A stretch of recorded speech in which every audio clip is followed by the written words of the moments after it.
వసంతవల్లరి వీణులతో వీక్షించండి. వసంతవల్లరికి స్వాగతం. ఈనాటి వసంతవల్లరిలో సుప్రసిద్ధ సీనియర్ మోస్ట్ ప్రవాస రచయిత శ్రీ సత్యం మందపాటి గారి రచన 4 యాంగిల్స్ ఆఫ్ ఎ ట్రయాంగిల్ వింటారు.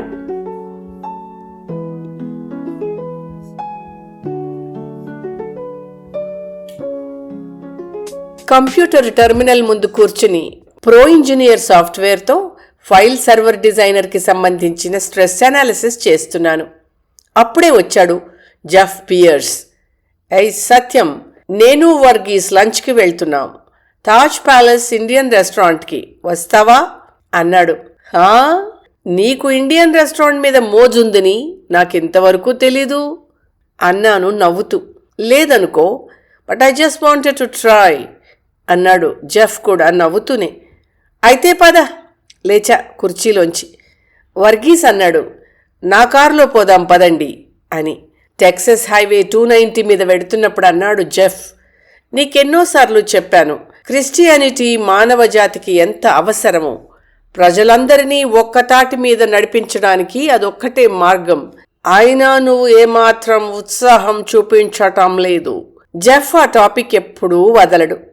4 నెలల క్రితం అనుకుంటాను మొదలుపెట్టాడు నన్ను క్రిస్టియన్గా మార్చడానికి ప్రయత్నం. నేను మాత్రం అతన్ని ఏమాత్రం ముందుకు పోనివ్వలేదు. ఆ టాపిక్ కూడా మళ్ళీ తీసుకురాకుండా చేశాను. అయినా మంచి సమయం కోసం ఎప్పుడూ అతను ఎదురు చూస్తూనే ఉంటాడు. జెఫ్, నీకు చాలాసార్లు చెప్పాను, మతం గురించి, నన్ను క్రిస్టియన్గా కన్వర్ట్ చేయడం గురించి అస్సలు మాట్లాడొద్దని. నువ్వు మంచి ఫ్రెండ్వు కనుక ఊరుకుంటున్నాను. ఇంకొకళ్ళైతేనా? ఇంకొకళ్ళైతే నవ్వుతూ అడిగాడు జెఫ్. నేను నవ్వుతూనే అన్నాను, చంపేస్తాను. అయినా ప్రపంచంలో ప్రజలందరూ ఒక్కతాటి మీద నడవడం కష్టం, నడవనవసరం లేదు కూడాను. అయినా మనుష్యులను దగ్గరకు చేసేది మతం కాదు, సంస్కృతి, కల్చర్. ఇంకా పై పరిధిలోకి వెళితే మానవత్వం. నో, నేను ఒప్పుకోను. మతం మనుషులని కలుపుతుంది. ప్రపంచంలో అందరూ ఒకే మతం క్రిస్టియానిటీకి చెందితే ప్రపంచంలో ఏ కల్లోలాలు ఉండవు. వర్గీస్ కారు తాజ్ ప్యాలెస్ ముందు ఆపాడు. ఆ రెస్టారెంట్ చాలా బిజీగా ఉంటుంది లంచ్ టైంలో. చాలామంది అమెరికన్స్, కొంతమంది ఓరియంటల్స్, కొద్దిమంది ఇండియన్స్తో కిటకిటలాడుతోంది. లోపల కూర్చుని ఫుడ్ ఆర్డర్ చేశాక జెఫ్తో అన్నాను, జెఫ్, ఈ టాపిక్కి వాళ్ళతో ఫుల్ స్టాప్ పెట్టేద్దాం. నేనంతగా మతం మీద ఉత్సాహం ఉన్నవాణ్ణి కాదు. నా ఉద్దేశంలో మతం విషం లాంటిది. తగుమాత్రంలో తీసుకుంటే మందులా పనిచేస్తుంది. మోతాదు పెంచితే ప్రాణాలు తీస్తుంది. అంతేకాక తమ మతం పేరుతో మిగతా మనుషుల్ని కించపరిచే వాళ్ళంటే నాకు కొంచెం అసహ్యం కూడా. మనందరి మతం మానవ మతం. కాకపోతే ఇందాక నువ్వు అన్నావే, మతం దృష్ట్యా మనుషులు దగ్గరవుతారు కానీ సంస్కృతి వల్ల కాదు అని, అది తప్పు అని నిరూపిస్తాను. ఎలా అడిగాడు జెఫ్ నన్ను రెచ్చగొడుతూ. వర్గీస్ మాత్రం పరాఠాని శనగల కూరతో తింటూ మా మాటలు వింటూ కూడా విననట్టుగానే కూర్చున్నాడు. ఈ టేబుల్ దగ్గర మనం ముగ్గురం కూర్చున్నాం, ఒక త్రికోణంలాగా. రైట్? మన ముగ్గురులోనూ 4 రకాల వైవిధ్యాలున్నాయి. ఓకే? 2 మతాలు, 2 సంస్కృతులు. నేను వర్గీస్ ఇండియా నుంచి వచ్చాం. ఇద్దరిది భారతీయ సంస్కృతి. కానీ మా మతాలు వేరు. వర్గీస్ క్రిస్టియన్, నేను హిందూ. మా మతాలు వేరు.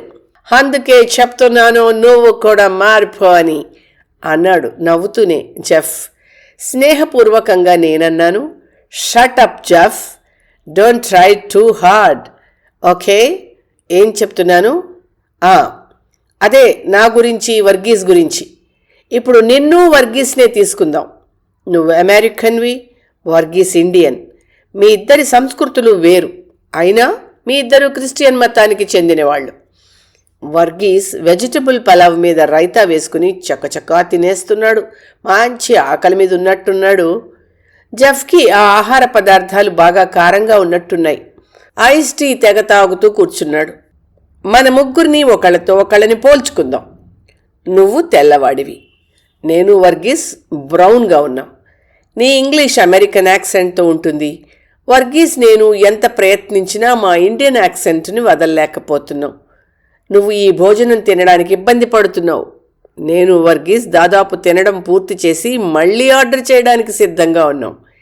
ఇండియా డే ఫంక్షన్కి మా అమ్మాయి పాట పాడుతుంటే వర్గీస్ కీబోర్డ్ వాయించాడు. ఆ రోజు కల్చరల్ ప్రోగ్రాం మేమిద్దరం కలిసే నిర్వహించాం కదా. మా ఇద్దరి మధ్య ఉన్నంత సామరస్యం, జీవిత సరళి మీ ఇద్దరి మధ్య లేవు. ఎందుకని? మా ఇద్దరిది ఒకే సంస్కృతి, భారతీయ సంస్కృతి. మాకు అమెరికన్ సంస్కృతి మీద, నీకు భారతీయ సంస్కృతి మీద సద్భావం, ఉత్సాహం ఉండొచ్చు. కానీ ఈ సంస్కృతులను జీర్ణం చేసుకోవడానికి చాలా సమయం పడుతుంది. ఇక్కడ మతం ప్రమేయం లేదు. మా దేశంలో దీపావళికి అన్ని మతాల వాళ్ళు టపాకాయలు కాలుస్తారు. అది సంస్కృతిలో ఒక భాగం అయిపోయింది. అలాగే ఇక్కడ మేము క్రిస్మస్ చెట్టు ఇంట్లో అలంకరించడం, పండగ చేసుకోవడం అమెరికన్ సంస్కృతి పరంగానే కానీ మత ప్రమేయంతో కాదు.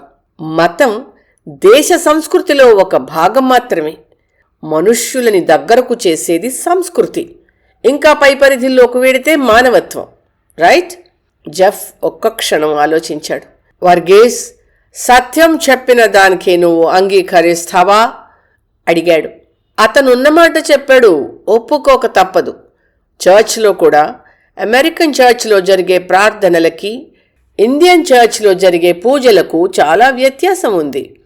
మా చర్చిలో పూజల్లో చాలా భారతీయత కనిపిస్తుంది అన్నాడు వర్గీస్ లేస్తూ. ఓకే, అయితే పదండి పోదాం అన్నాడు జెఫ్ కూడా లేస్తూ. లంచ్ టైం అయిపోయిందని 1 గంట చూపిస్తోంది రిస్ట్ వాచ్.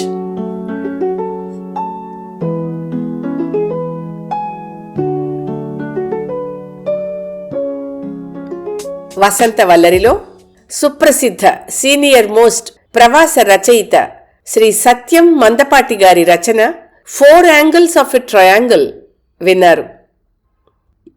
ఇవాల్టి కార్యక్రమం మీకు నచ్చిందని ఆశిస్తున్నాను. అందుకే లైక్ చేసి మీ మిత్రులకు, బంధువులకు లింక్ను షేర్ చేసి మీ అమూల్యమైన అభిప్రాయాన్ని నాకు కామెంట్ బాక్స్లో తెలియచేయమని, వసంతవల్లరికి సబ్స్క్రైబ్ చేయమని విన్నవించుకుంటూ మీ వసంతలక్ష్మి అయ్యగారికి సెలవు. మరి థ్యాంక్ యూ. వసంతవల్లరి మిత్రులు, శ్రేయోభిలాషులు, వీక్షకులు, శ్రోతలు అందరికీ ఒక విజ్ఞప్తి.